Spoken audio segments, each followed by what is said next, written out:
لیکن مال ایسی نعمت ہے، ایک دفعہ ضائع ہو جائے پھر دوبارہ واپس آ جاتی ہے، مقدر میں ہو تو۔ صحت بھی نعمت ہے، ایسی نعمت ہے جو چلی جائے پھر مقدر میں ہو تو واپس آ جاتی ہے۔ کسی کو کوئی عہدہ وزارت صدارت ملی تھی، وہ چلی گئی مقدر میں پھر دوبارہ مل جاتی ہے۔ لیکن وقت ایسا سرمایہ ہے، زندگی ایسا سرمایہ ہے کہ جو ایک دفعہ ہاتھ سے چلا جائے دوبارہ کبھی واپس نہیں آتا۔ کہتے ہیں نا واچ نگرانی کرو کدھر جا رہے ہو تم۔ یاد شیخ نے وہ لکھا نا، غافل تجھے دیکھتا ہے گھڑیال یہ مناتی، زندگی گردوں نے ایک اور عمر کی کٹا دی۔ ہر ٹک ٹک ٹک ٹک پہ ایک ایک منٹ کم ہوتا جا رہا ہے، ایک ایک منٹ کم ہوتا جا رہا ہے زندگی سے۔ اور یہ وقت کا سرمایہ بہت قیمتی سرمایہ ہے، بہت اونچا سرمایہ ہے۔ اس وقت یہ وقت ضائع کرنے کی چیز نہیں ہے، بنانے کی چیز ہے۔ دیکھیے جو قومیں وقت کو اس کی قدر کرتی ہیں اور جس مقصد کے لیے وہ چلتی ہیں، اللہ ان کو اس مقصد میں آگے بڑھاتے ہیں۔ اور جو قومیں اپنے وقت کو ضائع کر دیتی ہیں، یہ وقت دو دھاری تلوار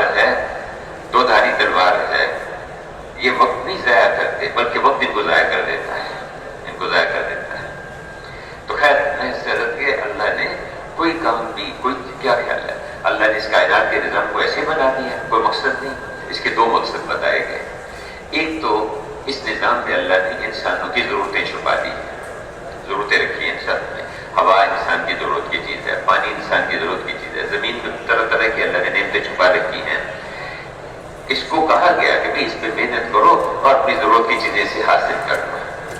یہ جو اس کائنات کے بنانے کا مقصد ہے، یہ چھوٹا مقصد ہے، ضرورت کے درجے کا ہے۔ دنیا میں انسان نے رہنا ہے، کھانا بھی ہے، پینا بھی ہے، لباس بھی پہننا ہے، اس نے سردی گرمی سے بھی بچنا ہے، یہ ساری اس کی ضرورتیں ہیں۔ اللہ نے اس نظام کے اندر ان کو رکھا ہوا ہے۔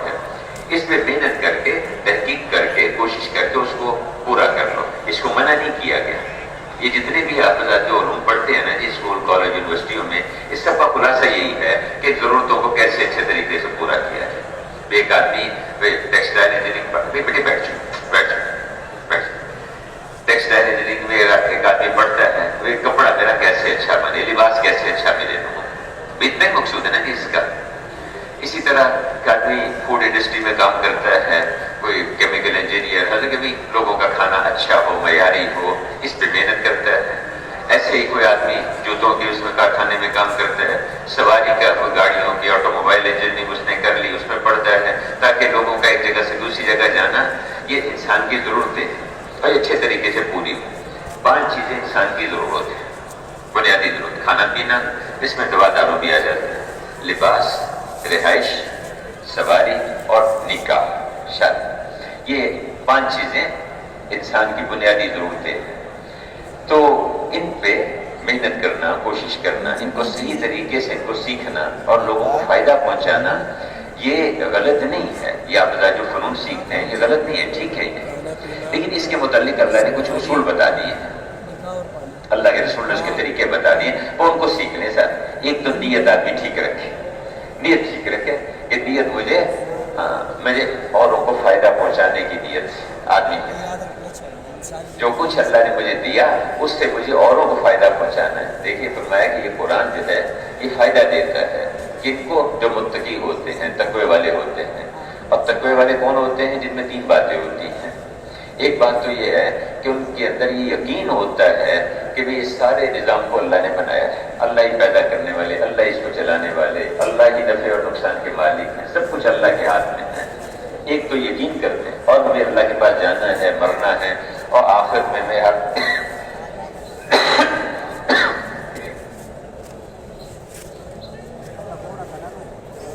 ہر عمل کا ہم نے حساب دینا ہے۔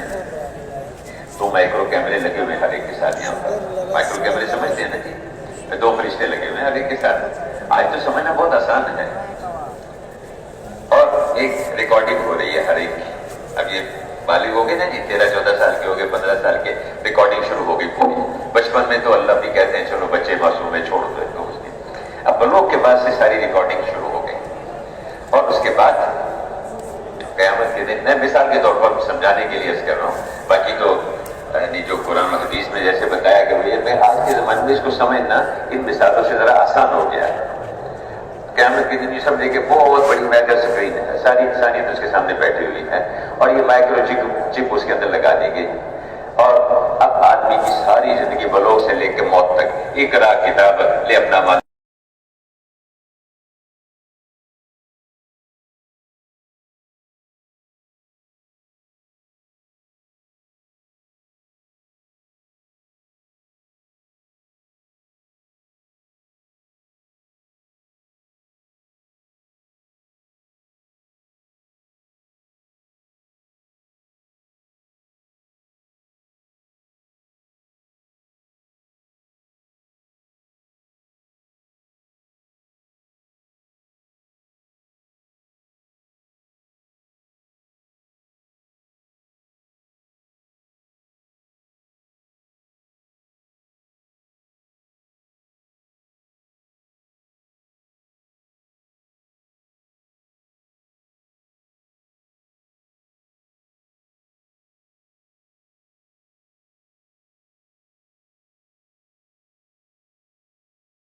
فرمایا کرتے ہیں کہ ایک دفعہ کی بات آدمی کے آدھے حافظے کو ختم کر دیتی ہے، ایک دفعہ کی بات تو نظروں کی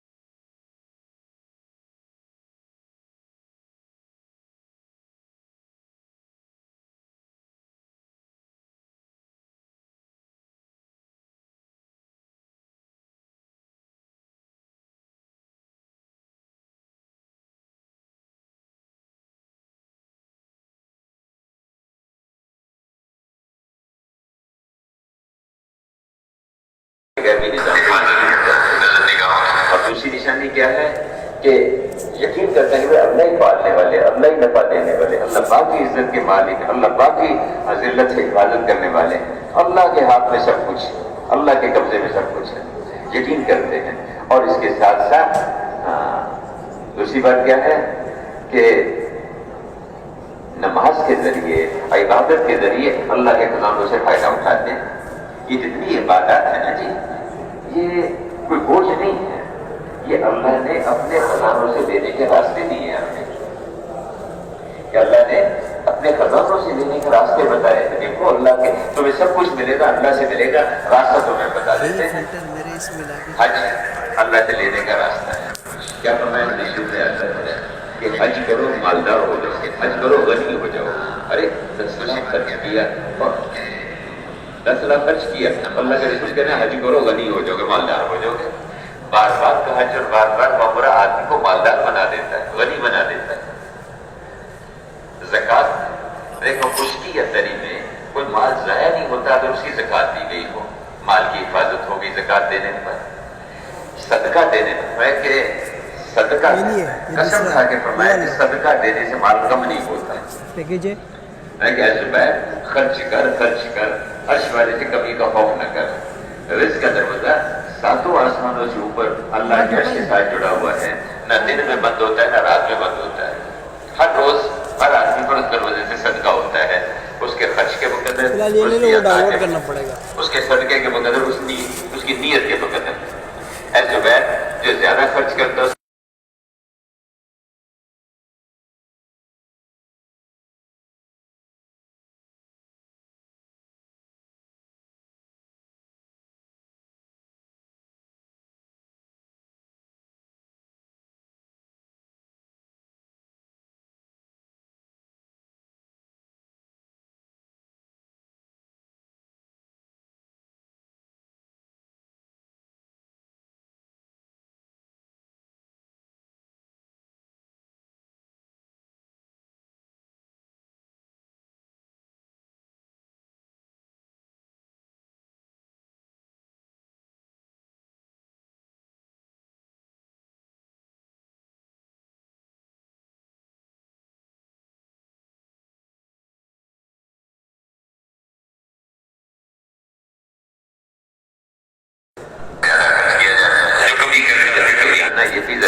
متوازن یہ جو ہے یہ ملنسار ہے، یہ رحیم ہے، یہ اللہ کے ہاں یہ ڈگریاں جو سخی آدمی ہوگا اللہ پاک اس کے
کیا ہے نماز کے ذریعے اور عبادات کے ذریعے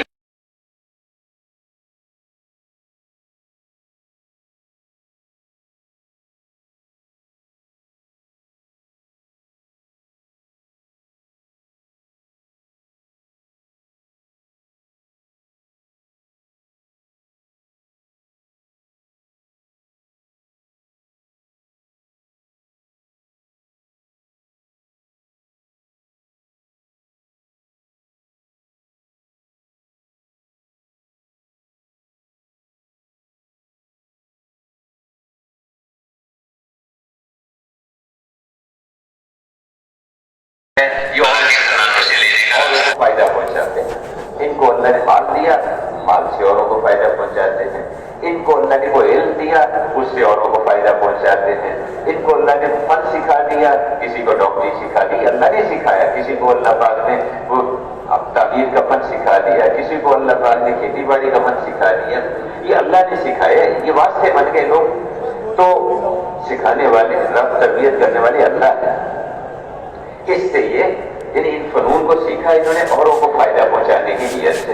اب اس نیت کے بدل سے ہی اللہ پاک کی مدد ان کے ساتھ ہو جائے گی. تو اب میرے بھائیوں،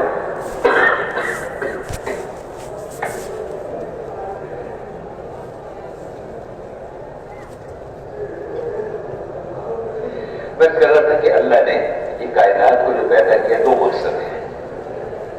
ایک مقصد یہ ہے کہ اس میں اللہ نے ضرورتیں رکھی ہیں.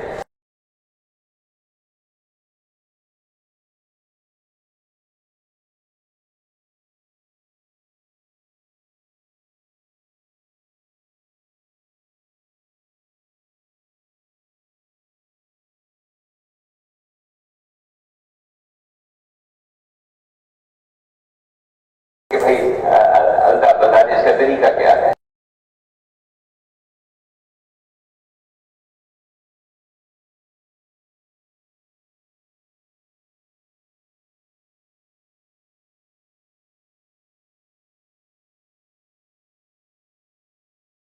ٹھیک کر لیں اور طریقہ سیکھ لیں. علم ٹھیک کر لیں. نیت، ایمان، نیت اور علم، یہ تین باتیں سیکھ لیں.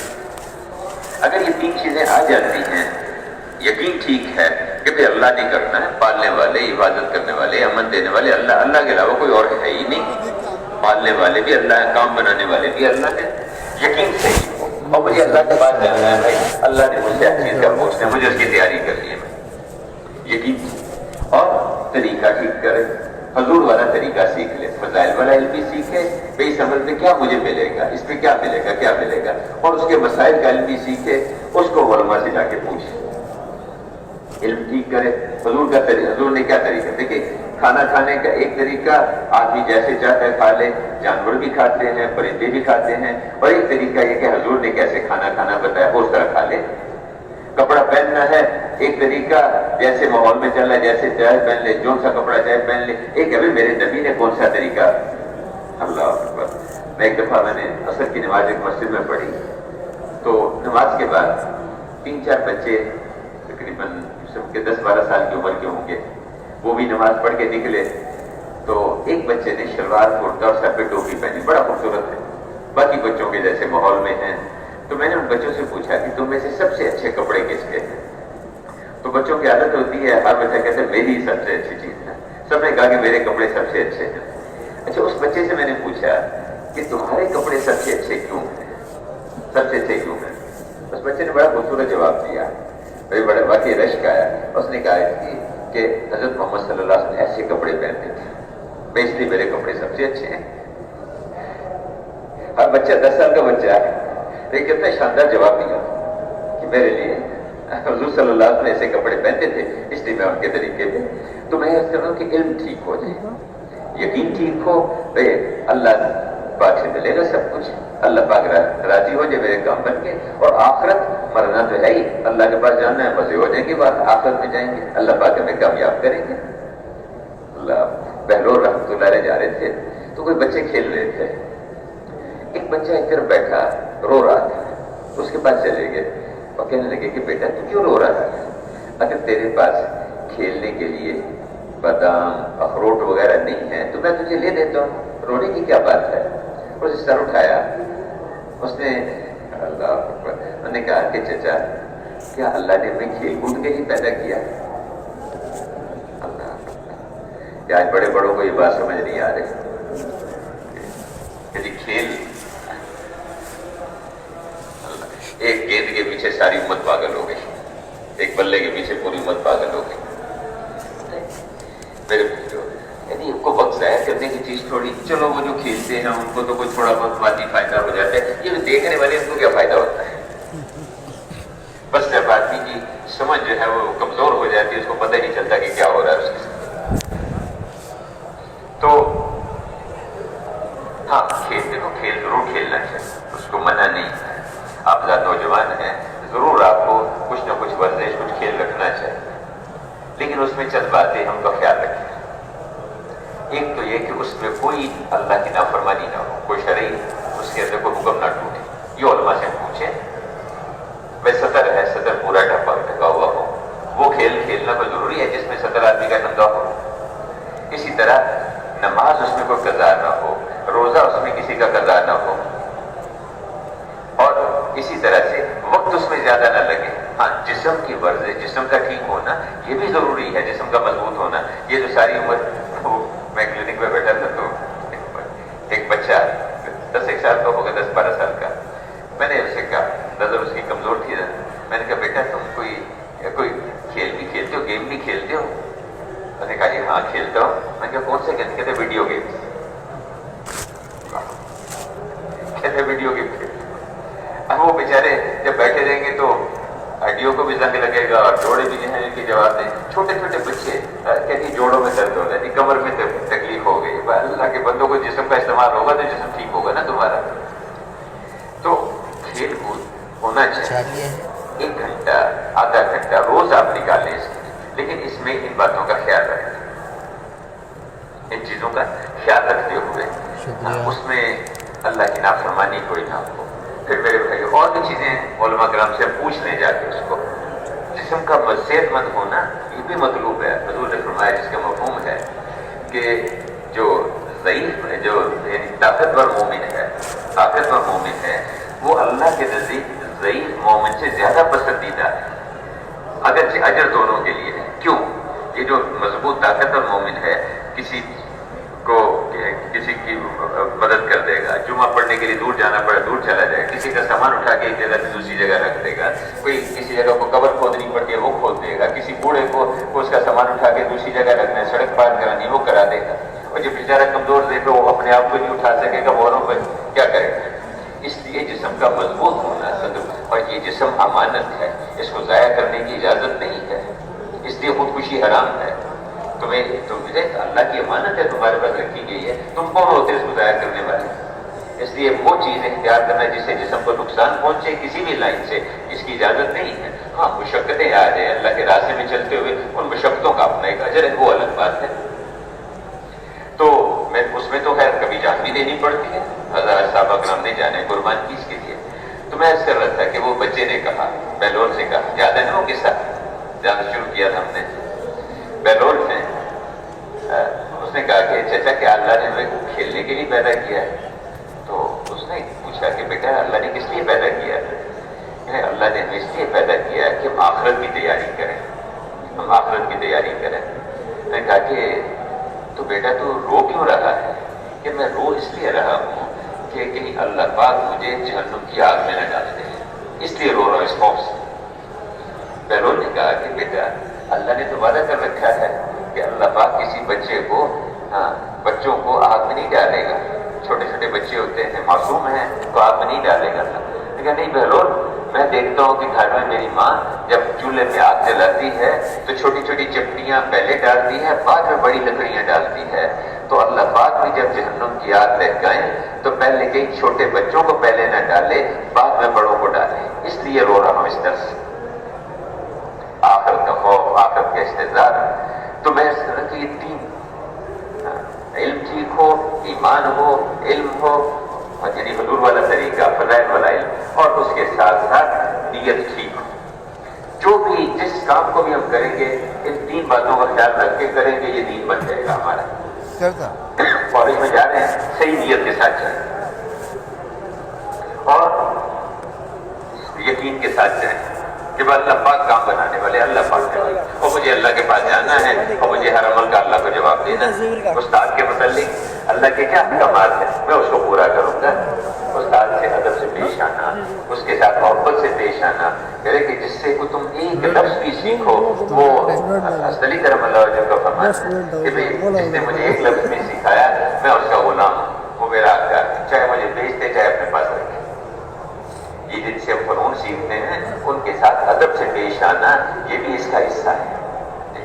بادب بانصیب، بادب بانصیب۔ دیکھا کہ جو طلبہ اپنے استادوں کا ادب کرتے ہیں اگرچہ وہ ذہنی طور پر کمزور ہوتے ہیں، استعداد میں کمزور ہوتے ہیں، وہ آگے نکل جاتے ہیں، اور جو طلبہ اپنے استاد کی بے ادبی کرتے ہیں اکثر محروم ہو جاتے ہیں، اکثر وہ نقصان اٹھاتے ہیں۔ تو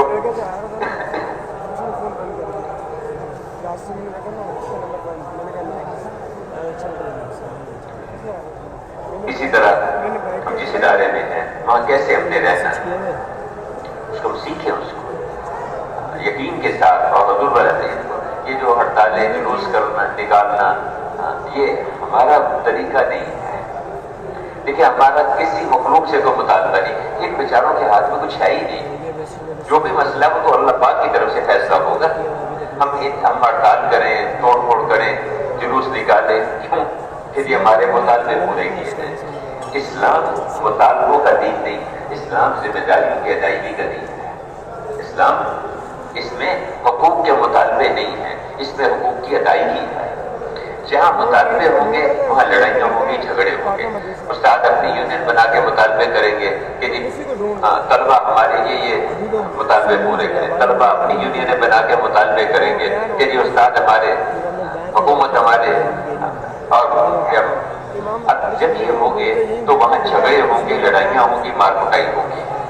اور جہاں ذمہ داریوں کی ادائیگی ہوگی ہر آدمی استاد یہ سمجھے کہ میرے ذمہ یہ ذمہ داری ہے، مجھے اس کو پورا کرنا ہے، میرے شاگرد میری اولاد کی طرح سے ہے اور مجھے اللہ کو ان کے بارے میں جواب دینا ہے، میری ذمہ داری ہے میں ان کو جو فن میرے پاس آتا ہے میں ان کو سکھاؤں۔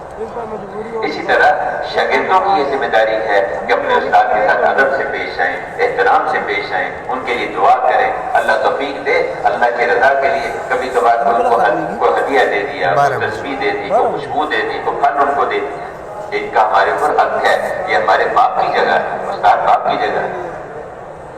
تو استادوں کے متعلق کیا کرنا ہے؟ اب میرے بھائیوں اب اس کو سامنے رکھیں، نیت ٹھیک ہو، طریقہ ٹھیک ہو، یقین ٹھیک ہو، جس کام میں یہ تین باتیں آ جائیں وہ دین بن جائے گا، وہ دین بن جائے گا۔ طریقہ ہمیں کہاں سے ملے گا؟ اس کے لیے علماء سے پوچھیں، اپنی مسجد کے امام صاحب عالم ہیں، خطیب ہیں، ان کے پاس چلے جائیں کہ جی میں اسکول میں پڑھتا ہوں، کالج میں پڑھتا ہوں، یونیورسٹی میں پڑھتا ہوں، آپ بتائیے میرے لیے کیا طریقہ ہے کیونکہ میرا یہ پڑھنا دین بن جائے۔ اتنی سی بات ہے، مجھ سے جا کے پوچھ لیں کیا الرحمن فاسأل بہ خبیرا، رحمان کے بارے میں، اس کے ضابطوں کے بارے میں جاننے والوں سے پوچھو، ہر ایک سے نہیں۔ جیسے دیکھیے سر میں درد ہوا، پیٹ میں